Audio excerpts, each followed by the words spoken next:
Assalamualaikum warahmatullahi wabarakatuh. Bismillahirrahmanirrahim. Alhamdulillahirabbil alamin. Nahmaduhu wa nasta'inuhu wa nastaghfiruh. Wa na'udzu billahi min shururi anfusina wa min sayyiati a'malina. Man yahdihillahu fala mudilla lahu wa man yudlilhu fala hadiya lahu. Asyhadu an la ilaha illallah wahdahu la syarika lah wa asyhadu anna Muhammadan abduhu wa rasuluh. Allahumma salli ala Muhammad wa ala ali Muhammad kama sallaita ala Ibrahim wa ala ali Ibrahim innaka Hamidum Majid. Allahumma barik ala Muhammad wa ala ali Muhammad kama barakta ala Ibrahim wa ala ali Ibrahim innaka Hamidum Majid. Rabbi shrah li sadri wa yassir li amri wahlul 'uqdatam min lisani yafqahu qawli. Amma ba'd. Alhamdulillah, kita bersyukur kepada Allah Subhanahu wa taala dapat kita kumpul ini dalam masjid ini. Waktu ini bukan bila tetap saya, tapi alhamdulillah kita jumpa senang seri kadang-kadang untuk takbir Jumaat, untuk jadikan amalan kita dan juga pencarian kita diterima di sini Allah sebagai ibadah.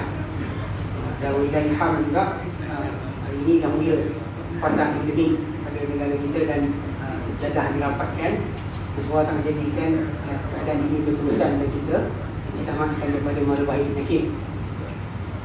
Yang itu yang paling besar yang kita tengah fikirkan pada hari ini. Dan hari petang ni adalah hari 29 Syakban. Pada petang ni adalah petang di mana kita akan menunggu atau melihat anak bulan menantikan Ramadan datang. Kemudian baginda SAW, Nabi SAW sebenarnya sering mengucapkan tahniah kepada para sahabat berkenaan kehadiran Ramadan. Dan kata-kata baginda dalam hadis riwayat Imam An-Nasa'i, hadis nombor 2106 daripada Abu Hurairah radhiyallahu anhu, beliau berkata dalam sabda Rasulullah sallallahu alaihi wasallam, "Atakum Ramadan, telah datang pernama Ramadan, syahrul mubarak, bulan yang diberkati." Ini adalah di antara lafaz yang syar'i. Bila kita ucapkan tahniah sama kita tentang bulan Ramadan, kita patut mengucapkan Ramadan Mubarak. Walaupun sering kita dengar Ramadan Karim. Ramadan Karim itu adalah adat budaya sesengah tempat di negara Arab. Macam di Sudan, di Yaman, kita mengucapkan Ramadan Karim. Karim itu maksudnya melimpah ruah kebaikan. Ramadan yang melimpah ruah kebaikan. Memang tak salah dari segi maksud, tapi kita ada lafaz yang lebih baik yang Nabi SAW ajarkan kita, Ramadan Mubarak, bulan yang diberkati. Faradallahu azza wa jalla alaikum siyamahu. Allah fardu atas kalian berpuasa tentang bulan Ramadan ini. Tuftahu fihi abwabul sama, akan dibuka dalam bulan Ramadan ini pintu-pintu langit. Wa tughlaqu fihi abwabul jahim, dan akan tutup padanya pintu-pintu neraka. Wa tawallu fihi maratus syayatin, akan diikat dalamnya syaitan-syaitan, jin-jin penerhaka. Mana benda ni banyak menjadi satu kekeliruan pada masyarakat. Dalam Al-Farhan Bukhari pun datang, "Idza kana awwal min Ramadan", bila mana pertama bulan Ramadan, "Sufidat asy-syayatin wa maratul jan", akan diikat syaitan-syaitan dan jin-jin penerhaka.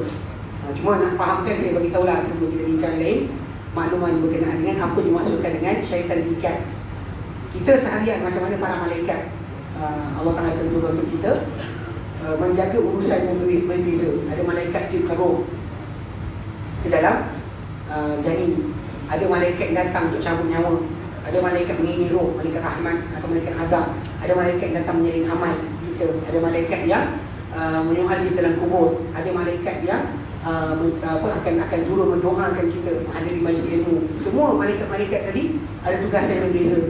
Kalau kita faham begitu, kita faham juga lah sebenarnya syaitan-syaitan jin pun mempunyai tugas yang berbeza. Dalam banyak-banyak syaitan jin yang ada di hadapan kehidupan kita harian, ada kacau solat kita, ada yang ada yang panggil ganggu bacaan Quran kita, macam banyak-banyak. Ada yang tunggu tandas kita. Pasal kita balik pada asal, contohnya katakanlah ada ikat syaitan, tapi doa masuk tandas tak kena baca. Kalau ada syaitan yang ikat, baca apa? Kan, zikir pagi petang masih baca, ayatul kursi masih baca, kenapa? Jadi dipahamkan kat sini. Para ulama menyatakan yang dikatakan syaitan-syaitan diikat adalah syaitan-syaitan yang qarin kita.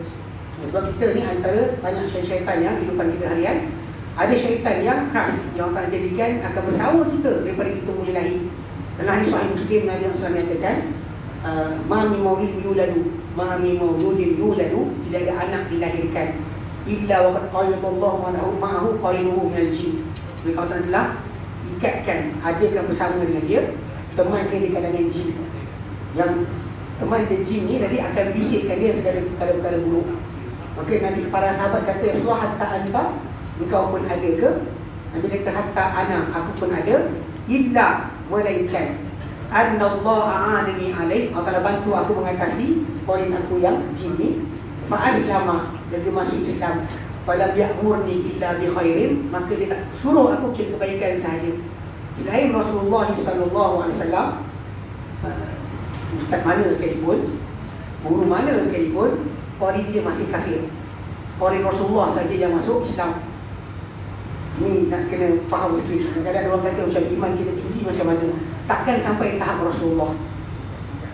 Lepas tu para sahabat tanya, engkau pun ada ke? Dia kata, aku pun ada orang yang daripada jin ni. Kecuali Allah Ta'ala bantu kekuasaan dia masuk Islam. Jadi tak suruh aku cari kebaikan sahaja. So, orang kita masih kafir. Pergi banyak mana pun, haji banyak kali mana pun, jangan sangka anda boleh poin dalam Islam. Maka janganlah rasakan suara hati anda benar. Adapun Rasulullah SAW takkan ada keburukan datang dari hati pada kita. Kita ya, nafsu kita, qarin kita. So yang dikatakan ikat syaitan-syaitan, orang kata adalah qarin kita, yang pada bulan Ramadan diikat. Tentu boleh lihat keadaan diri sendiri dan persekitaran untuk faham maksud tersebut. Daripada bulan Ramadan, masa kosong yang sama ada pada bulan yang lain, tapi anda tak ada pun ibadat pada bulan lain. Jadi kan tak ada sibuk masa kosong dengan solat, baca Quran, tak ada. Tapi pada bulan ini, mula di malam petang bulan Ramadan, tuan-tuan akan perhatikan orang ramai mula dengar azan akan datang masjid. Tabung masjid pun tengok. Siapa pandai tengok, perhatikan kutipan Jumaat pada selain Ramadan dan kutipan dalam Ramadan. Kadang-kadang 3 kali ganda dalam bulan Ramadan. Menceritakan bila korin anda tak ada, apa jadi. Bila korin anda datang balik, ada pagi raya tu, mula dah leweh tengok televisyen, tak ada dah, dengan azan pun tak ada rasa apa. Sekarang ni jangan, dengan Ramadan ni janganlah dengarlah benda kebaikan, sangat cepat. Sebab korin anda akan tingkat. Allah tak nak bagi anda kemudahan untuk mencari amal ibadat yang banyak. Sebab tu maksud yang hadis Nabi tadi kata, di dalamnya diikat syaitan-syaitan dan jin-jin penderhaka. Maka fahamlah maksudnya, yang Allah tak bantu kita. Korin yang kacau solat ada lagi, syaitan kacau solat ada lagi, syaitan tunggu dan tandas ada lagi. So jangan berhenti pula baca 3 pagi petang. Syaitan kacau kita, ikat pada tengkuk kita, ikatan pada waktu kita tidur, masih ada lagi. So semua benda-benda sunnah yang lain berjalan. Tapi yang tuan-tuan akan dapat rasa keringanan dalam melaksanakan ibadat. Dalam bulan Ramadan sangat ringan. Kami, saya di Yaman dulu, saya perhatikan dalam bulan Ramadan, masjid setiap kali solat 5 waktu macam Jumaat. Datang lambat solat subuh, bawa solat ke jalan raya.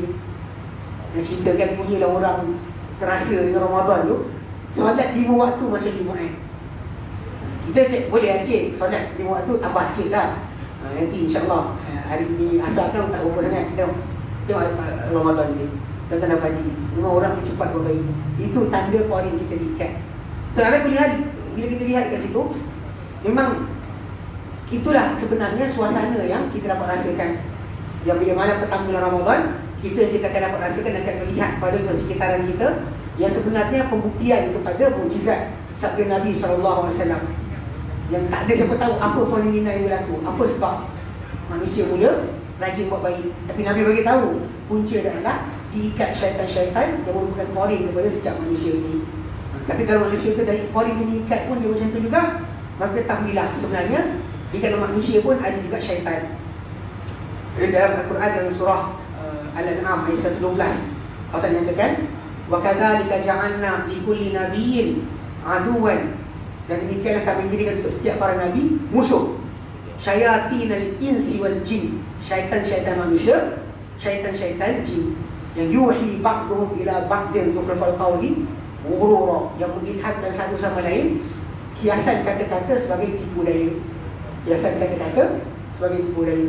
Itu sudut yang kena faham. Hiasan kata-kata ni simple. Kadang Benda pelik. Macam ada orang kata, saya tak ikhlas. Jadi kenapa saya nak ibadat? Itu ayat biasa keluar. Nak tunggu seru, nak tunggu satu hari hati dia jadi lembut. Sedangkan dia tak cuba lembutkan hati dia untuk mematuhi perintah Allah Subhanahu Wa Taala. Jadi syaitan datangkan dia dengan excuses, dengan alasan-alasan yang macam logik, tapi sebenarnya itulah hiasan kata-kata yang syaitan sering ilhamkan satu sama lain di antara syaitan manusia kepada syaitan jin kepada syaitan manusia. Hiasan kata-kata sebagai tipu daya sebenarnya. Okey. Ala kulihat, kita sudut tahniah yang Nabi sering ucapkan ketika masuk Ramadan. Dan kita sebenarnya selain itu kena faham beberapa perkara sebelum masuk Ramadan. Kita kena faham beberapa perkara penting tentang Ramadan. Sempat Ramadan ni sangat penting sebenarnya. Kalau kita perhatikan para ulama rahimahullah, kepada Nabi SAW tidak waris tentang doa khas berkenaan dengan bila kita dekat Ramadan, kita doa Allah balik dalam Ramadan. Tapi kita dengar imam-imam baca. So ini adalah doa di kalangan salafus soleh dahulu. Mereka sentiasa bila dekat dengan Ramadan, mereka berdoa Allah balik dalam Ramadan, Allah sempatkan kami Ramadan. Soalannya, kenapa beria-ia sangat mereka? Kita kadang tak tahu kenapa. Kita rasa macam Ramadan ni sibuk, nak buka puasa apa, nak sahur apa. Macam minggu ni janganlah pergi pasar raya besok. Lewat pasar raya penuh, dosa, relax. Makan apa benda kat rumah. Jangan berebut-rebut dengan orang nak beli barang. Tapi benda ni akan kita nampak orang sibuk. Tapi kerusingan sebenar, kepentingan sebenar Ramadan ni dapat dilihat daripada hadis Nabi SAW. Hadis riwayat Imam Ibn Majah, hadis nombor 2935. Hadis nombor 2935 mendalam hadis berkenaan Talha bin Ubaidillah. Talha bin Ubaidillah, dia ceritakan berkenaan kisah yang berlaku ketika dia hidup bersama Nabi SAW. Kita pada zaman Nabi dahulu ada 2 orang pindah ke Madinah. Min Baliin, daripada satu kampung nama Bali, bukan Bali Indonesia, Bali tanah Arab. Fa'aslama jami'an, mana bukan Islam jami'an. Jadi Islam dua lelaki ni yang pindah ke Madinah ni serentak. Diorang Islam bersama-sama, diorang Islam together. Lalu bila diorang Islam bersama, fakan harumah mujtahidun. Salah seorang di antara 2 lelaki tersebut sangat bersungguh-sungguh. Kata Talha bin Ubaidillah. Talha kata sangat bersungguh-sungguh. Dia sangat rajin. Fawaza hatta stushhida, dan dia berperang sampai mati syahid. Kata Talha bin Ubaidillah. Kemudian dah mati seorang lagi kawan dia ni yang kurang bersungguh-sungguh, mati lepas tahun. Fama kata ahad al-akharu sanatan thumma mata. Dan seorang lagi tunggu setahun baru mati. Kemudian bila Talha bin Ubaidillah dia mimpi, dan mimpi para sahabat ini kita tahu ada kebenaran atau tidak bila mereka mengadukan kepada Nabi SAW. Mengadukan Nabi, beritahu adakah mimpi. Pasal mimpi manusia ini sebenarnya terjadi antara 3 perkara, sama daripada Allah Subhanahu Wa Taala, atau daripada syaitan, atau daripada adawatu ahlam, ada kesibukan harian kita. Apa kita musim, apa kita mimpi, apa impi kan terjadi mimpi kita. So kita tahu mana satu sebenarnya. Kalau daripada Allah SWT sekalipun, benda tadi untuk makluman kepada kita, bukan untuk ubah nasib kita. Sering orang kali ingatkan mimpi suatu benda baik. Kalau akan jengukkan kita ke masa depan, tengok apa akan jadi pun, atau jenguk masa depan tengok keburukan akan jadi pun, kita tak boleh ubah takdir. Ini bukan macam cerita filem barat. Kalau akan tentukan apa terjadi, jadi. Dia bukan tak jadi kalau kita buat A atau B atau C. Sering orang ingat bahawa boleh lari daripada nasib atau takdir.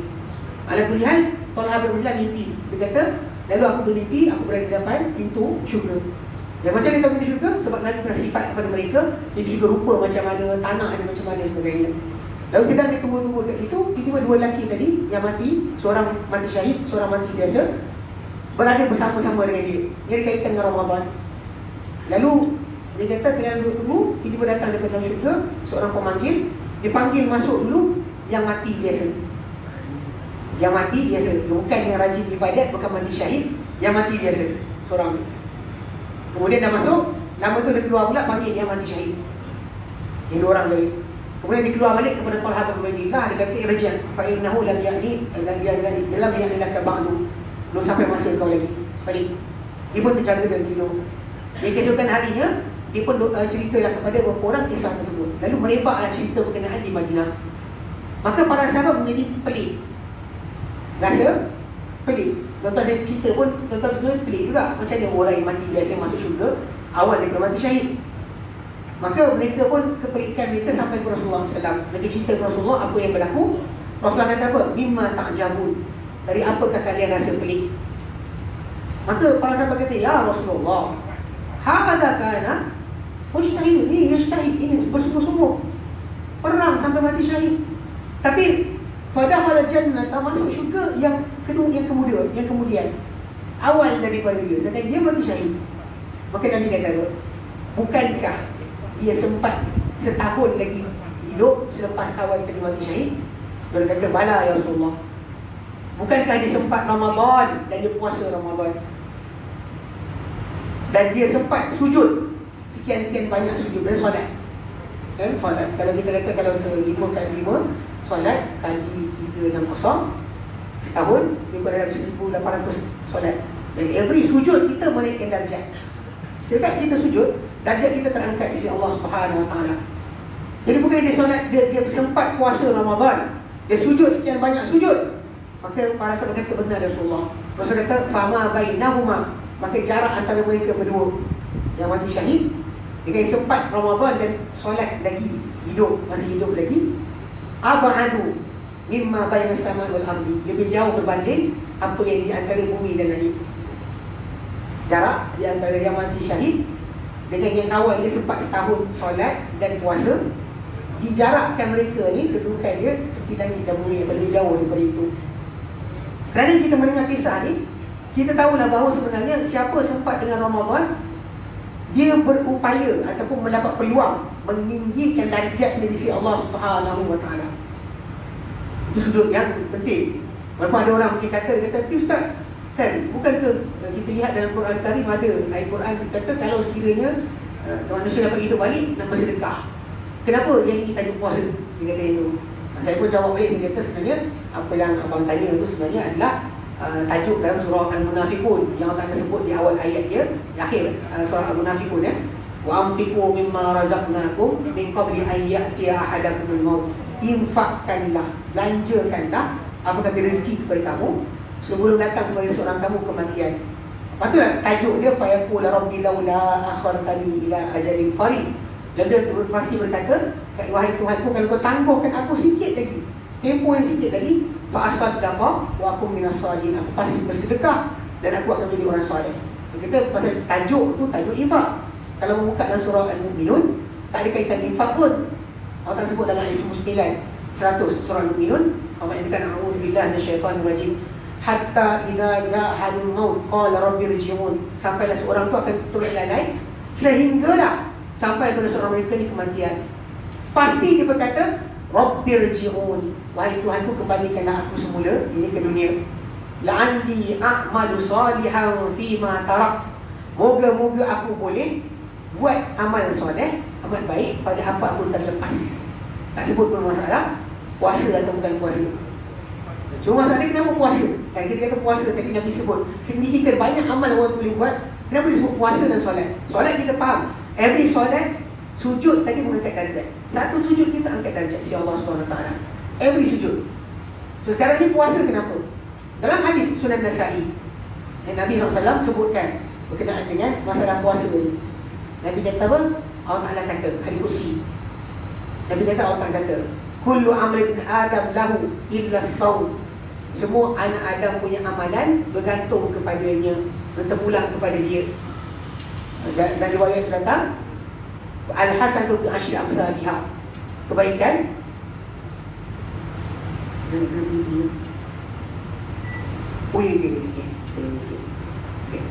al-hasanatu bi asyri amsalihha. Kebaikan dengan 10 kali ganda. Ila sawi nabiyan sehingga 700 kali ganda. Semua amalan kita buat baik, diganda 10 sampai 700.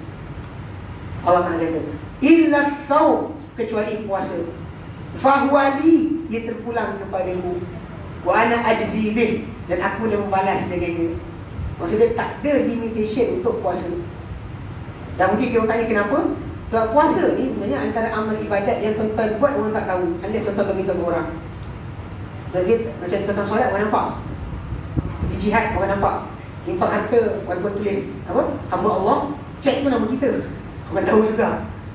Tapi dalam masa sama puasa ni kita buat, orang tak tahu. Unless kita beritahu ke orang. Dan pakai bulan Ramadan lagi lah semua orang buat. Siapa nak belagak dengan orang lain? Siapa nak belagak atau tunjuk pada orang lain dia berpuasa atau tidak? Jadi secara asasnya kenapa dia salah? Okey. Maksudnya kalau dia kata dia secara asasnya dia tidak dapat diketahui. Dan amal-amal ibadat yang kita tak diketahui ni apa akan pelaksanaannya, sememangnya ia sebenarnya lebih kuat untuk mendapat ganjaran yang lebih besar. Terbalik pada asal, dia macam disebut dalam surah Al-Baqarah ayat 271 berkenaan dengan sedekah. Allah katakan in tubdus sadaqati fa ni'mahi. Kalau kamu tunjukkan sedekah depan orang, okey, bagus.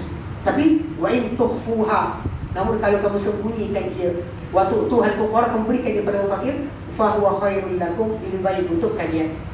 Jadi itu sebab kenapa puasa ni kepentingan untuk kita ketahui. Tapi kita kena ingat juga, puasa tu dengan nilai macam tu punya besar, pastinya bukan hanya lapar dahaga sahaja. So Nabi sebut dalam hadis yang sahih, Nabi katakan rubba sha'imin, banyak orang berpuasa, laisa min siyami, tiada untuk dia daripada puasanya illa al-ju' wal atash, lapar dahaga sahaja. Dan Nabi pernah sebut dalam hadis yang lain dalam Sahih Bukhari, Nabi kata man lam yada' qaula zur wal amali bihi, maksudnya tak tinggalkan kata-kata dusta. Dia puasa tapi tak tinggal kata-kata dusta dan beramal dengan pendustaan, berbohong. Falaisa lillahi hajatun, maka tak ada sebarang keperluan fi ayyada'a ta'amahu wa syarabahu, pada dia tinggalkan makan dan juga minum dia. So dari segi lapar laga dapat, tapi nilai selamat Allah tidak ada kalau dia masih lagi berbohong, masih lagi buat penipuan. Dan sudut asal dan puasa tadi dia ada kaitan dengan akhlak kita juga, bukan hanya setakat masalah lapar dan dahaga sahaja.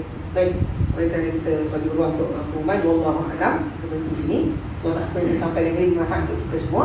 Wassallallahu ala Muhammadin wasallam, alhamdulillahil alamin. Wa bisyadal anta sabqatu ilaik. Assalamualaikum warahmatullahi wabarakatuh.